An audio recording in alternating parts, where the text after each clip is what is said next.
LED lights పెట్టుకోవచ్చు, కానీ 7 to 8 hours అండి.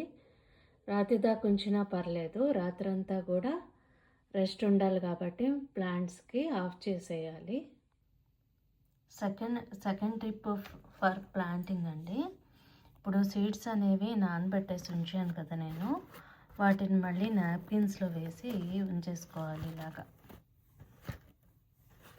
చూడండి, మనం సీడ్స్ని అవుట్డోర్ గార్డెన్లో వేయాలి కదా, వేసేంత దాకా దీనిని ఇలా ఉంచేసి మళ్ళీ వీటి మీద స్ప్రే చేస్తూ ఉండాలి. ఎక్కువ వాటర్ వేయకూడదండి. ఇలా స్ప్రే చేయడం వల్ల మనకి ఏంటంటే మొలకలు వస్తాయి. వచ్చేసిన తర్వాత మనం ప్లాంటింగ్ కూడా ఈజీ అవుతుంది రావడానికి. ఈ విధంగా నేను స్ప్రే చేస్తున్నాను నాప్కిన్స్ మీద. డైలీ చేసుకోవాలి 1 or 2 times అన్నమాట. చూడండి, ఈ విధంగా సెకండ్ టిప్. బీట్రూట్,